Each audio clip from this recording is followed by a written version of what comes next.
Welcome to the Kids with Big Emotions podcast. I am your host, Andy Clark, and today we have with us a guest that is well-versed in big emotions. She works with kids that have some of the most heightened emotions that are out there. So I am so excited for us to be chatting today with Megan Hamm and learn all of her experience and everything about what she does and the kids that she works with. So Megan, tell us about these amazing kids that you work with and what it is that you do. Thank you so much, Andy, for having me on the podcast today. I'm excited to be here. As she said, I am Megan Hamm. I am a licensed professional counselor, registered play therapist, and I actually have been in the field for this is my 17th year. And when I say that, it's kind of like, what, 17 years? But it's been 17 years. And as I look back on the work that I've done, I've worked with really throughout the whole 17 years, I've always worked with families and children who are in crisis, kids who have had behavior problems, reuniting families with those kids. And now I'm in private practice. My practice is in Brookhaven, Mississippi, and I'm still doing the same work. I'm working with children who have been impacted by trauma, children who have I work with families who are in the foster care system, adoption, and that is what I do on a day-to-day basis. At the same time, so rewarding, yet so tough. Yes, it is. Yeah, amazing. So in diving into that, the one word that spoke up to me that sometimes just gets me at times is when we say a behavior problem, when a kid has a behavior problem, when they're a bad behavior. And I don't like that. I mean, we need to say it completely. I understand that. I think it's just more in the schooling system when they're like, your child has a behavior problem. I'm thinking, no. There's way more under this hood. There's way more going on. That behavior is a sign. I think it's more, you know what, as I'm saying this, it's more because when I hear behavior, they're thinking of this is bad. We need to fix the behavior instead of diving under the root of why is that behavior happening and thinking this is a sign that this child needs help. Yeah, and so in the years that I've been doing this, I actually started when I started working in the field. I worked for an agency. We did in-home care, and we worked with families. And so in orientation, they told us, everybody should go get a deck of Uno cards. And we're like, why? They were like, because when you get with these families, you play Uno with them. And so bought the deck of Uno cards, and I went into the work feeling like my job was to change the behavior. So if a child, came in and they had anger issues, then our goal was to decrease the anger. If they were dealing with self-esteem issues, our goal was to increase the self-esteem. And for a long time, I did that work. And I tell people all the time, I got good at it. I became a trainer, I became a supervisor in these different agencies because I was good at going in, looking at the problem, and identifying we need to change it. And then throughout the journey, something happened. And I realized that it was not about me trying to change the behavior, but more so us trying to figure out what was the reason that the behavior was there to start with. And so my work now is really anchored it's anchored in three ideals. And the first one is that behavior is communication. The second ideal is that we have to have a connection and a relationship before we can correct any behavior with any child. And the third one is that as adults, we are only responsible for how we respond, and we can't change a child's behavior. We can just influence it. And so I live by that when I hear behavior, when I hear things like that. And so I really dig deep with the adults and the parents of, what is the behavior trying to communicate? How are you responding to that behavior? And what are you doing that is connecting you to the child during that moment? Yeah. And it's so fascinating you're saying this because before we hopped on, I was actually working on this framework as well for myself. And it was exactly as you're saying, I have 5 steps in it, but the first one is understanding that these behaviors aren't bad behaviors. They're signs that the child needs something. And also it's making sure like how to be connected with them, how to really make sure that we're connecting. So let's dive into this first. So we see these kids And we're going to talk about big situations because Mhm. behaviors aren't so the little situations are them getting angry for playing, for making a mistake in Uno or losing Uno. That's, I'm going to say, a small Okay. behavior in a sense, right? We can go to the big ones of them actually like throwing things at people, breaking things, like all of these big behaviors. Why is that not? I don't know how to word this. You can maybe help me word this because I want to say, why is that not bad? Or what is that telling us? What do we do? Mhm. Like, how do we change our mind frame from what we've grown up with of that's a really bad behavior to be, wow, what are they teaching us? How do we switch that in how do we help a parent to switch that mind frame? Yeah. So what I help parents do is first identifying that the behavior is communication, all the way down to what is the biggest, baddest behavior that we can think about, and then say, what are they trying to communicate in that? Because no matter how big or small the behavior is, they're still trying to communicate something. And the communication could be, and when I say behavior is communication, it's usually a communication of a need that's not being met. So what are they needing in that moment that we're not, that is not being able to be provided? And so the other thing I talk to parents about, so we talk about that behavior is that unmet need. The second part of it, when I'm talking to parents, is that the behavior is not in the moment when the child is in a, I call it meltdowns, right? When the child is in a meltdown cycle, they're in crisis, right? So if we look at that as a crisis situation, then we will respond differently. Because if somebody's in a crisis, if our child walks in and they, their arm has been broken or they're on fire, we don't definitely go into stop the fire, stop doing that, and stop doing that. We go into solution focus. We go into how to help the crisis. We go into, and so if we look at the behavior as a crisis, then we will want to go into de-escalation mode because we recognize that there's an unmet need first. Second, we recognize that we need to de-escalate because they're in crisis. And then the third most important part is that you have to be able to control your responses. And that's the only thing that you're in control of. Because if somebody's in crisis, if you call the ambulance or you call the police and they showed up and they're as frazzled as you are, you're not going to think that they can help you, right? So it's like when our kids are having these big moments and they're having these meltdowns, and we show up to support them, not to stop it.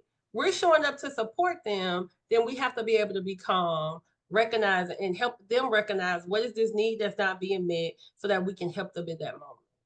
Yeah, absolutely. So the helping to switch that lens on this behavior is them asking for help is one thing, but it's another thing for us to how do we stay calm when we are in that moment, because the parents, so parenting, as hard as it is, It is. it's hard when you have kids that are behaving, but when you have kids that are having these meltdowns, having these outbursts, your life, you get into this mode as a parent too, where you're like, oh, if I go into this room where I hear them up, what mood are they going to be in? Can I do this? Am I going to be safe Mhm. sometimes going into this room? Or am I going to be yelled at? Or do I have to deal with a panic attack? And you start getting into this heightened stress state yourself as a parent. So, Mhm. how do you help the parents in this situation? So one of the things that I guess that's two parts of that because the work I do with the parents before the crisis, like before the meltdown, is about understanding their buttons, why something pushes their buttons, and why they see this behavior as bad. So we do a lot of perspective and work on that for them in the mindset realm. Also, we talk about like, okay, what this has happened before. So what has worked, what hasn't worked, and how they can create and set the environment at home to where it's a safer environment, especially if they're big meltdowns where they are, throwing things and might hurt themselves.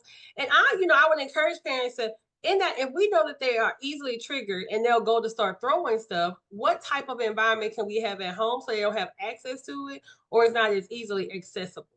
right? So that's the first part, like the pre-planning for it and kind of how are you already before we go into the crisis.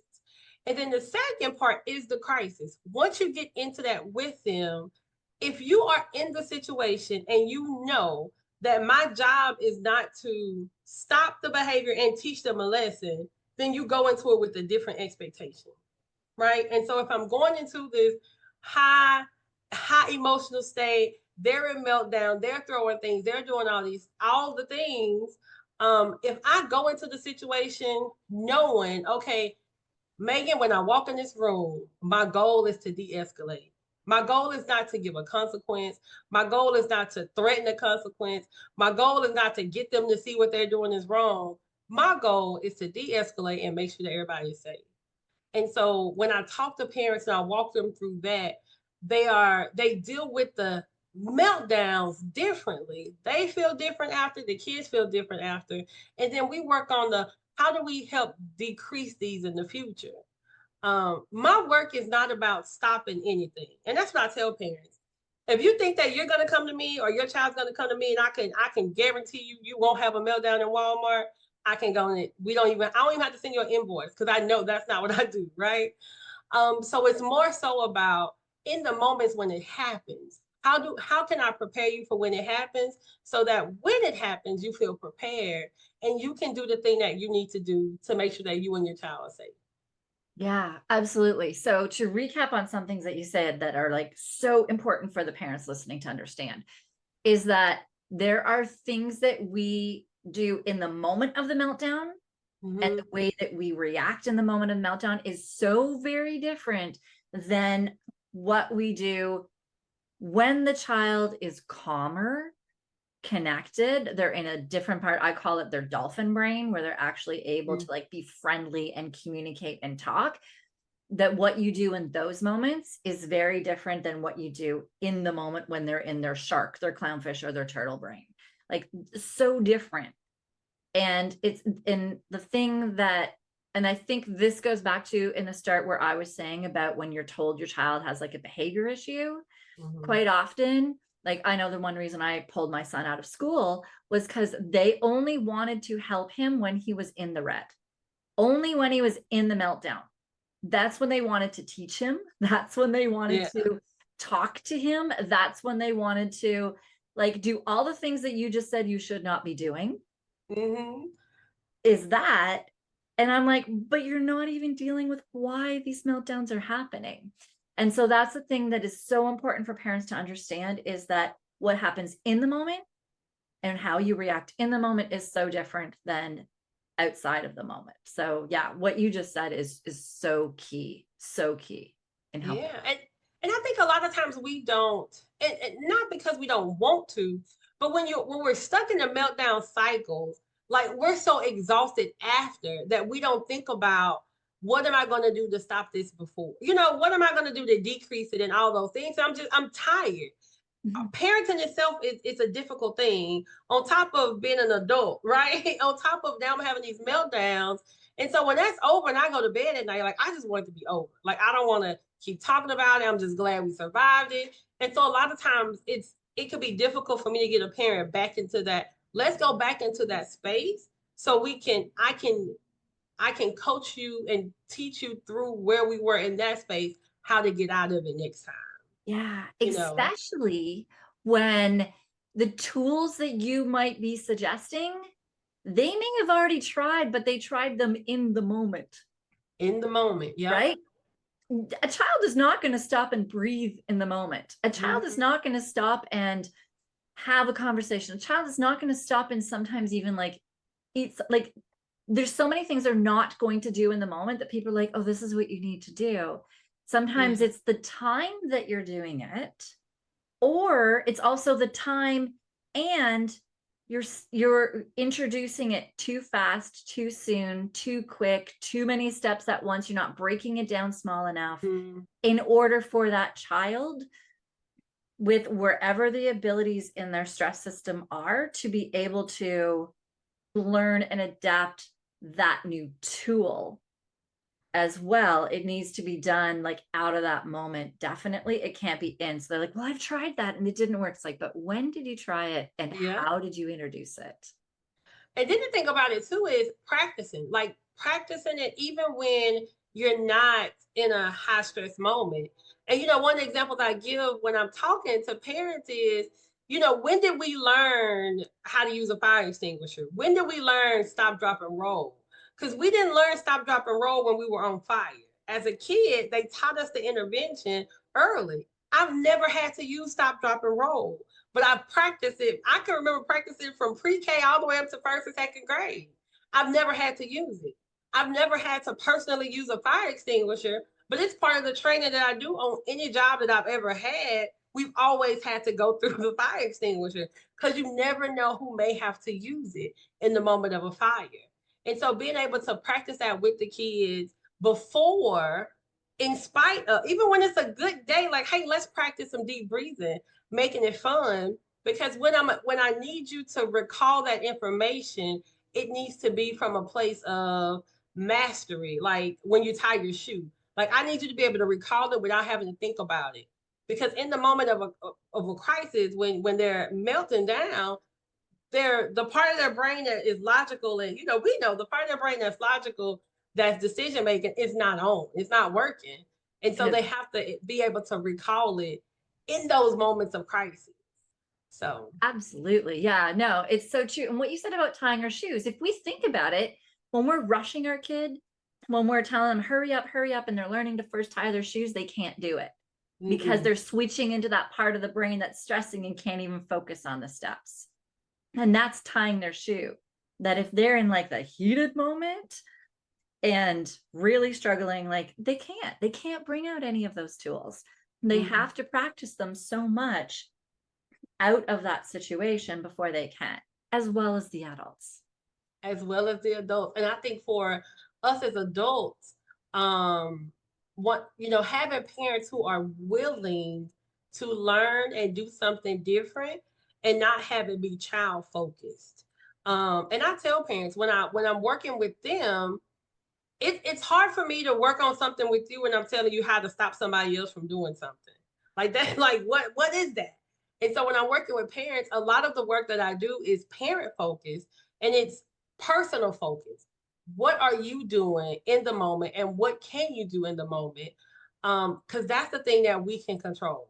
We cannot control somebody else's behavior, even if it's our own child, no matter how much we want to, but we can influence their behavior and we can definitely impact their behavior by how they see us show up and respond and deal with the things that we're dealing with while they're dealing with the meltdown. Yeah. And you can't teach somebody else something if you don't know it yourself. True. Yes. So it's really important. And that's the same thing. Like when I'm working in my group, in my sports circle with my clients as well, it's for the parents to help the kids, but it's the parents that are going through the steps and learning the information themselves so that they can then internalize it and then bring it to the kids. And it's fascinating too when as a parent we're trying something and we start really like, let's just say breathing, right? Mm-hmm. And they're like, oh, okay, this is hard to remember to do every day. Or how do I fit this in here? Or like all of the questions that they start having. And when like we can point that out to the parents and help them see how it wasn't just a simple, now you need to do breathing and they know how to do it, that they had to learn to adapt, bring it into their schedule, learn how to do those things to get those tools in for them in order to then now teach it to their child. Their child is probably going to need more steps, more broken down, spread out even more for them to learn it. Mm-hmm. Yeah. Yeah. And I think making it fun. I think especially with deep breathing, the most impactful way I've taught adults is how to do it with bubbles. Because we move so fast to just but that doesn't work with bubbles. Like if you've ever tried to blow bubbles, you have to be slow and intentional to get the bubble to actually come out of the wand. And so being able to help parents connect that, we're asking them to do, deep in, go out, and all those things. But if we're not being intentional, or even not teaching them what to focus on. Like as I'm talking to you, where is your brain going? Because if it's not going on your breathing, it might not be as effective. And so that's one of the things of working with the parents that I absolutely love is not only are we teaching them about how you are doing and how you are responding and working on yourself, your responses and your reactions, but there is still the opportunity to teach your child. And a lot of times when I'm first working with parents, and I'm not gonna honestly, I have parents who will get upset with me because when we first start working together, they're like, "You're talking all about me and what I need to do, but he just needs to stop, right? He just needs to learn how to do this. They just need to learn how to do that." And all of that is part of the plan, but it's hard to get them to stop or get them to change how they're responding in a high stress situation when they're in crisis, when they're in meltdown, if you're in crisis and meltdown too. And so if we can first get you to see that part and help you to de-escalate them, then know that we'll work on the skill building as well. And so sometimes that's hard for parents to connect because they're used to, I bring my kid, I drop them off, let me know when to pay the invoice. And when they come home, they should be fine because they've been in therapy today. And it's just not that effective. That's not how it works. I love that. And that's the one thing is the one, it's so fascinating because you do this. And this is the one reason why I did create what I did as well, is the same thing is when I'm working the one-on-one with the kids, I'm like, we need to help these parents to understand it and to be able to work with it as well, which is why I created my group. And it's you're like one of the first ones I've heard that does this, where the parents are there. So are the parents there on their own, or and then are they learning how to implement it with their kids at home, or are the kids and parents there together? It depends on the age. But mostly what I do is I work with the parents individually, I work with the kids individually, and then I work with them together. And so that's the way that we do it here. And mostly my work with the kid individually is I'm a play therapist. And so I'm really just looking for themes that may show up at home, that may show up in the family play therapy sessions. And so my work with the kid is I don't do as much skill building with kids as I used to. It's really skill building with the parents and then teaching the parents how to track and see the themes and do the skill building for themselves. And one of the reasons I do that is because I work with a lot of foster and adopted kids. And it wasn't on purpose. Like I didn't just put an ad out and say, "Hey, bring me your traumatized kids." But what I saw was in becoming a play therapist, there were a lot of children in my area. There were a lot of families who were a foster and adopted. And so it was building that connection. We needed the connection, we needed the attachment, but they had so many relationships with other people and social services, the judges, the court system, that I realized they didn't need to build a connection with only me because I wasn't the stability for them. I wasn't the everyday stability. I'm gonna say that I wasn't the everyday stability. And so I was like, that's when I stopped doing as much individual work with children because they didn't need to be attached to only Miss Megan or attached to, the social work or attached to the judge. They need to attach with the people they live with. And that's when I started doing parent training, family therapy and family therapy with play therapy with the children because I wanted the parents, whomever they're living with at the time, to be a part of that attaching to a strong, supportive person.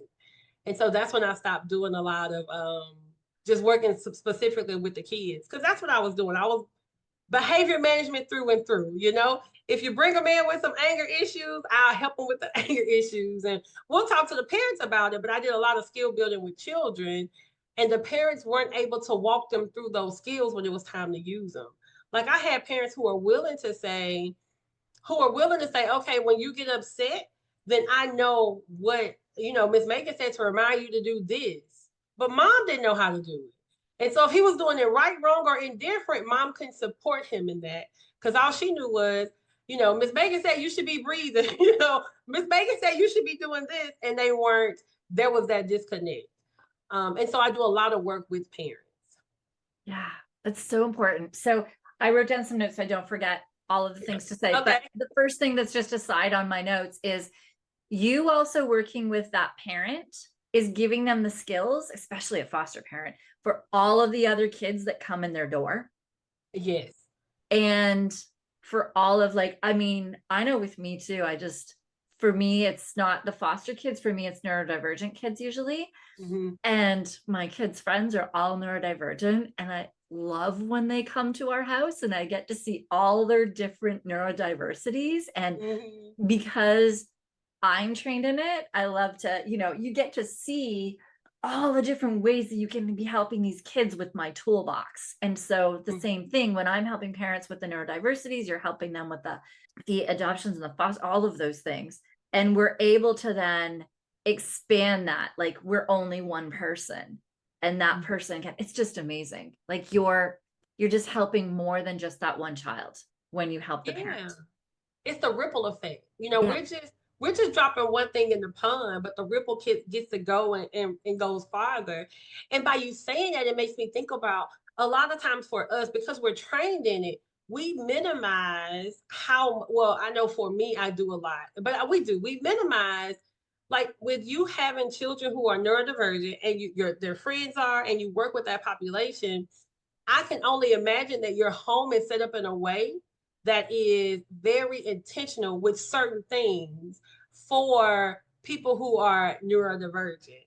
So is my home as a play therapist, as a former foster parent. My home is set up in a totally different way, and it becomes who we are.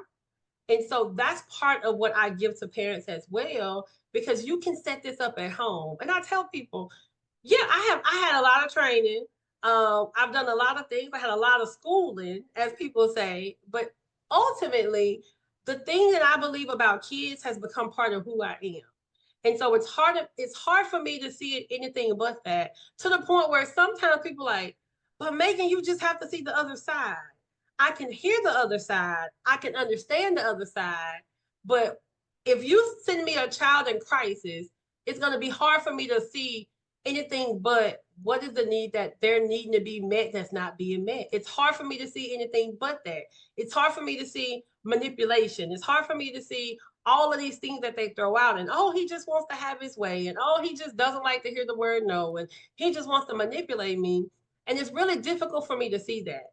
And so because me seeing children, the behavior as a way to say there's something going on, or I'm in crisis, or I don't have the words for it, so I'm using my action, I'm using my behavior.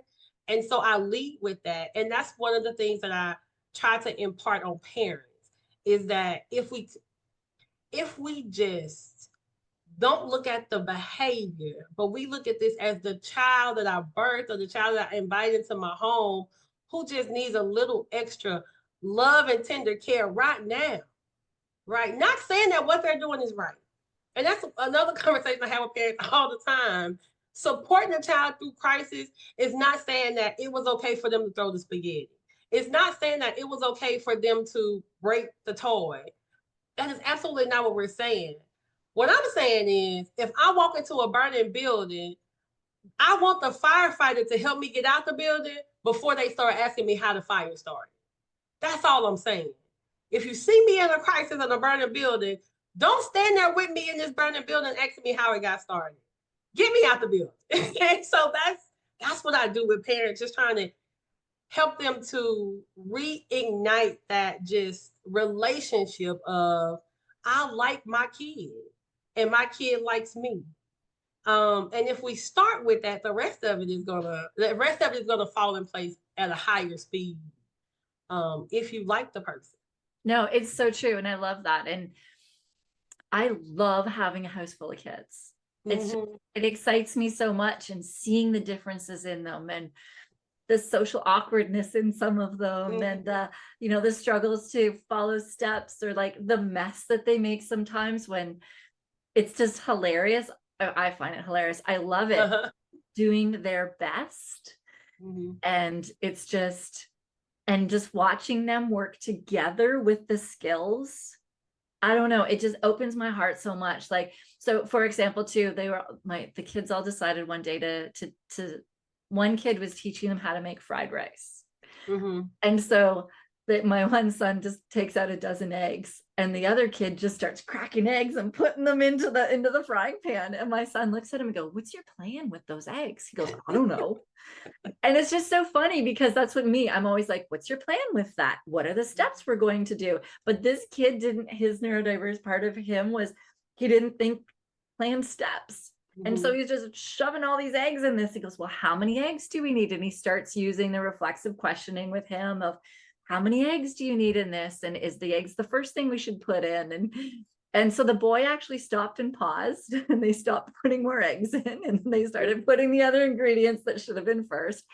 And it was just, I love watching them all work together too, once you get those kids where they're feeling connected, where they're not in that crisis mode, where they're not stressing, and they can actually start learning more of the tools that they need as well from these other kids, as the kids are also learning. So it's not even the parents, it's not just the parents. Once the parents learn these skills and these kids learn these skills, then they start helping other kids learn these skills as well. And it's just, and in that story, the thing that I love that you did not mention is the environment to be able to take 12 eggs with the attempt of cracking them all. Because how many times are our kids trying to do something and then it's automatic consequence, it's automatic redirection, it's automatic this. And so then it makes them feel like, okay, I can't even try. Because when I try to do something and I make a mistake, these are the things that happen and I get in trouble and all of the things. And so I think for parents, that's a conversation that I have with them. I feel like I'm always talking to parents, but that's what I do. So that's a conversation about what environment are we setting up? Are we setting up the environment where, and there's this example that comes to mind of a kid who pulls out the pots and pans and they start beating on the pots and pans. And you have the one parent who will go buy them a drum set, and you have the other parent who will be like, "No, put that up, stop making a noise." Right. And so it's the same behavior, but what environment are we creating? At home, we can control that part. We can't control the kid pulling the pot and pans out, but we can control the environment that they are in and where their level of comfort is. Because if a child is connected to you and y'all just really like each other, and I mean, not I love my kid because that's my responsibility. I love my mom because she gave birth, and be like, I really like you as a person. I really like to go and enjoy doing things with you.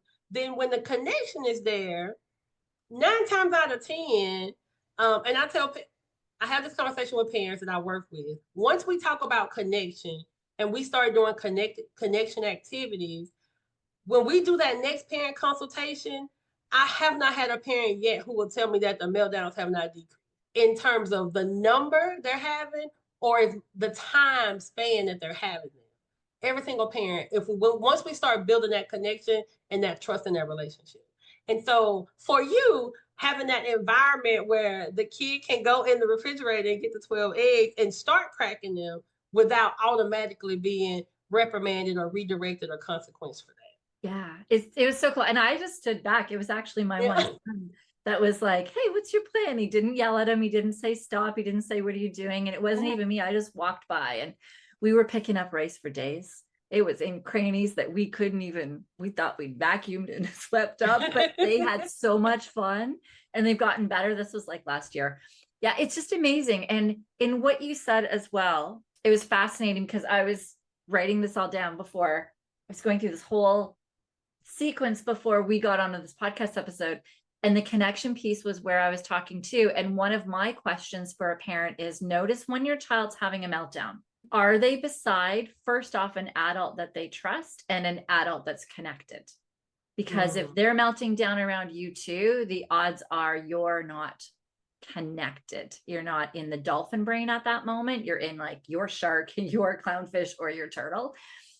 And they're struggling as well. And it's just fascinating when you start observing, because I was speaking with another parent recently as well, who was talking about their son and their meltdowns, and they're melting down with this one teacher, and the teacher's a newer teacher who is more of the thing of the kids should just do what we tell them to do, when they do it, how they do it. Mm-hmm. not thinking about perfectionism, fear of making mistakes, all of these things. And when you're doing an art project with geometric shapes, and there's a child that needs those geometric shapes to Mm-hmm. exactly the perfect angle and all of these things, there's meltdowns. And it's fascinating because they said that then the principal will get called and come, and that principal just calms him, just takes Mm-hmm. him, and he's calm. And I was like, so the difference there in noticing is the one is an adult that is very connected with them, and the other one isn't. And you can see that even in that moment, that child can change from outburst, meltdown, struggling, to connected, calm, and able to do what's being asked of them. And so Yeah. parents start noticing as well when their child are having meltdowns, look around. Are they around peers that they're feeling really dysregulated around? Are they around adults that they're feeling dysregulated around? Like, what is it's not just necessarily them and what's going on with them in that moment. It's also the individual that is around them and their energy and what they're bringing to the table as far as connection goes. Yeah. And I think it's hard because honestly, in the moment, adults just want the kids to do better. And it's like at school, at church, at and the grocery store, at home, it's like, and one of the things that, especially working with foster and adoptive kids and parents, is me helping them try to connect where trauma shows up, right? So in that moment, the thing that you're seeing is not about what's going on in the moment, but it might be going on about what it reminds them of or what has happened before. And sometimes for foster and adoptive parents, it's like, but that's not what's going on now. And Miss Megan, I can't do anything about what happened, right? And so for them it's, but how do we stay with somebody in a journey that they're on when we can't control the destination, where they've been or where they're going, but we can just be right here in the moment. And I think that's a big thing that people sometimes will minimize, is just our impact on somebody in the moment. And we don't think about it until we have a Super Bowl champion or Olympian get on stage and say, hey, I had a fifth grade janitor who told me I would be a great person. And that was the first person in my life who ever told me that. And it changed my life, right? Just that one person, that one interaction, or those consistent interactions. And so that's what I'm talking to the parents about. Like, sometimes being able to be that connector for them, but also they're having a hard time when it's something that they didn't make it, they didn't make the trauma, and they're just trying to help them on this journey. But this part of the journey gets tough, and so I think that that's a great point too about the connection. Like, who are they connected to, and how can we learn to be that connection? Yeah. And that's the thing. Like, we think of kids in sports and activities that they're doing, and you're like, well, they did so well on this one team, and then they can't do well on this other team. It's like, well, who's the coach? What are the players like? Mm-hmm. What's the whole connection feeling like there? Yeah. And then also something you said, like, this brought back to one of the points that I wrote down, is we have these, I guess, parenting's evolved in Mm-hmm. how, and we're in this transition right now of going from where do as you're told, what anybody tells you, you just, if whatever you're told to do it. And we're changing that to now being like, oh, if they're not able to do what they know they're supposed to do, because the kids know what they're supposed to do, if they're not doing what they know they're supposed to do in that moment, then that's where we need to look under the hood of the behavior. So that's where this transition is happening. But many people have not even heard of this transition, have not even heard of this way of parenting, this different style, or they're looking at it and they're thinking, but if I let these kids away with this, if Mm-hmm. I don't punish them, then how are they going to know that what they've done is wrong and bad? And how do you answer that? I think for me, it's about I focus on in the moment. In the moment, what are we trying to do? Then once we go back to it, like in the moment, the goal is crisis management. The goal is de-escalation when you're having a meltdown. And when you go back to it, a lot of times talking to parents about, society makes us feel like we are the conversations in society is that we are responsible for our kids. And so we take on a lot of that stuff, right? Anytime a kid does something in the news, the first question they ask is, who are the parents, where are they, and how do they raise them, right? Those are the questions they ask. And so we take that on. And we do a lot of projection. We feel like if a child, they'll say if you let them get away with it at 5, they're going to be doing the same thing at 15. Or if you let your child say a curse word when they're 3, they're going to go to jail, because they're going to think that there's no authority. And I think a lot of times we put all of those things on ourselves. And we are trying to stop it now. You're trying to stop your 3-year-old who's having a meltdown from going to jail at age 45. Like, that's what we're doing. That's a lot. That is absolutely a lot. And so one of the things that I work through parents with is, in this moment, what are they doing? What is it? What is the skill that you feel like needs to be built? What is it that you want them to know more of? I'm always going to ask the parent, how are you modeling that? How are you teaching that? And how are you reinforcing it? That's all we can do. We can model it, we can teach it, we can reinforce it. So if it's, a child hitting their siblings, that's a big one. They're hitting their sibling, figuring out what is it beyond that behavior. How are we modeling hitting at home? Right? For toddlers, we do a lot of popping. So if we're popping and they're popping, everybody got to stop popping. If that's the behavior that we want to stop, So then how are we teaching it? Helping them understand why it may not be when you feel this kind of way. Because once we've investigated that behavior and we know what it is, when you are mad at your sister, hitting her may not be the best response, right? And then how are you reinforcing it? When they're hitting, what are you doing? Are you giving them a consequence? Is it consistent? Like every time they hit their sister, what is the consequence? And are you being consistent in that? But then when we go into consequences, I talk to parents too about making sure that I believe in natural consequences. So I believe in consequences that would have been the natural progression anyway of whatever that behavior is. Like if the kids don't want to brush their teeth, and I tell my kids, kids, hey, you're having a hard time brushing your teeth. You chose not to brush your teeth this morning, so we won't eat any candy today because I don't want you to get any cavities, right? We won't eat any chips today. And I have those conversations with my kids. They understand that. And they feel like they're on punishment from snacks. And I'm like, no, you're not on punishment, but you just chose not to brush your teeth today. And so children are going to naturally want to do the thing that they want to do. And so our goal as parents is to be able to, how are we modeling it? How are we teaching it? And then how are we reinforcing those behaviors? And those it could be the small things that are happening that we don't necessarily recognize. But once you identify that, okay, this is a problem in my house, with maybe it's the yelling, maybe it's the cursing, maybe it's the hitting, then what am I going to do as a parent? Parenting is very active. And that's the thing. It's as we are parenting, we have to actively be doing something. It's not about just sitting back and letting it happen. Because that's not, especially if you want, like you say, we want to have productive citizens. And so we want them to learn these skills and these life skills. And it's about just all around being that person that you want to be around you versus I need to stop this before, they get locked up when they're 16. So it's one thing for the parent to understand this and the parent to be doing it. It's another thing for extended family members and people out in public and that to know what you're doing without judgment. So how do you help a parent when even their spouse is not on board with this, or when maybe they even have other family members living, like parents living with them, or somebody that's living in their house with them, or somebody that is even not living in the house with them, but keeps inserting in them that, like, you need to be telling this kid what to do. You need to go back to that older style of parenting, that punishment style. How do you help a parent manage that? Yeah. So one of the things is, I think part of it is conversation, like being able to have conversations with those extended families about, not necessarily these are the techniques that I'm doing, this is what I'm doing, but this is what my goal is for my kid.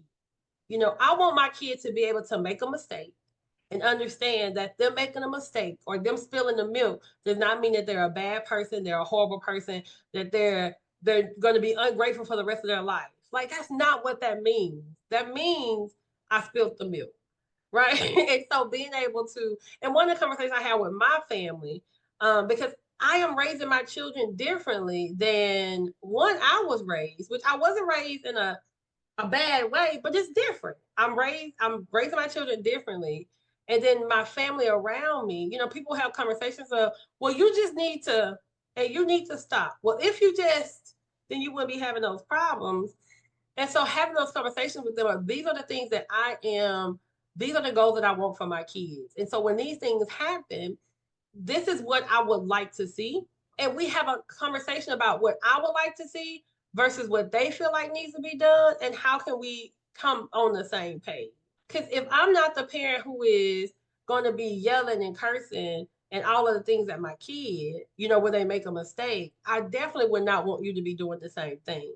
It's kind of like even at school where, you can sign the paper for them to get paddled or get paddling is what it is, get the corporal punishment.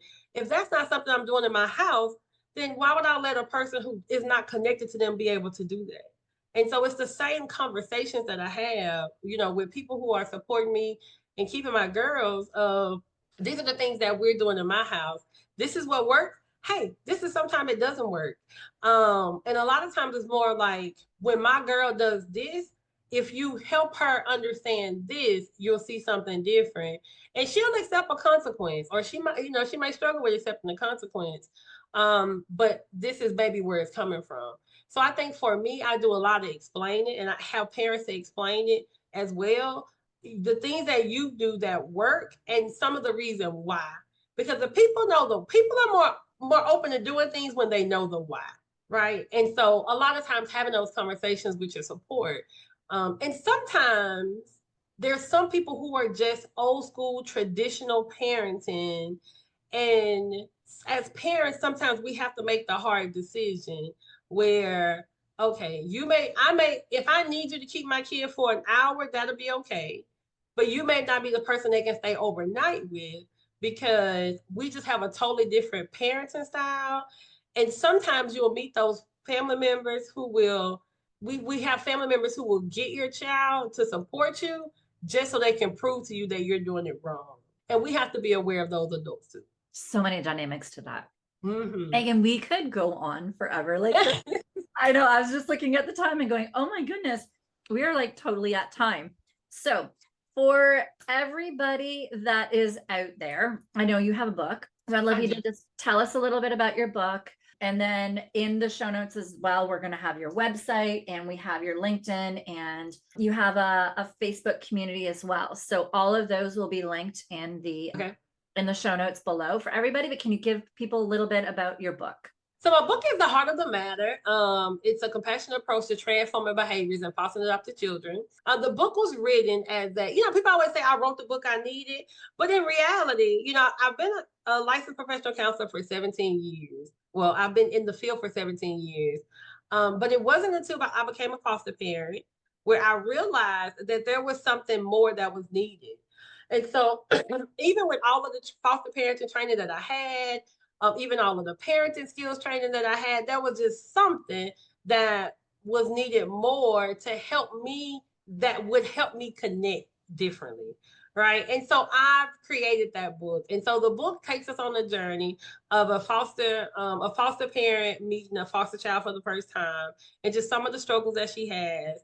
The book is broken down into two different sections. I call it Parenting R&R. It's the relationship with self, which talks about the things that we talk about. Who am I? Why am I here? What does parenting mean to me? But also ways to connect with your child.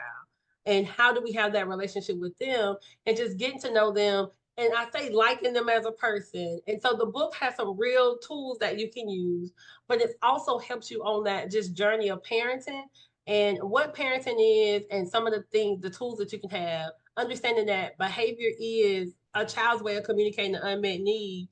And that is impacted even more by trauma. Absolutely. Absolutely. Okay. So we will put the link for your book as well into the show notes. Okay. So everybody's got that. So we'll have your website where they can go. I'm going to assume that they can only work with you in your state, because I don't know how it works. Like, I know every state, every province is always different with therapy. So can you work with people anywhere, or is it? So in terms of therapy services, it's only in my state, but I also have a coaching program for parents who have children with meltdown behaviors, and that we can do across state lines. It's virtual, so they can definitely be a part of that. Amazing. Okay. So you do have an opportunity for people to work outside as well. Okay. And all those links are on your website then. Yep, all the links are on the website. Perfect. Okay, so we have, yeah, we've got your website, LinkedIn, and then are you on Facebook or Instagram? I am. I'm on both. I'm on both of them, and and I can send you links to those as well. Yeah, shoot, I don't have those links. So definitely pass on those links I to me will. and we'll add them to the show notes for everybody. So go and check out Megan if you would like to support her and to learn more about her and possibly work with her, get her book. All those links are below. And if anybody would like to work with me, I have the link below as well to work on with me one-on-one or to as well. Well, the one-on-one is to book a call with me just to see if we are a really good fit to work together.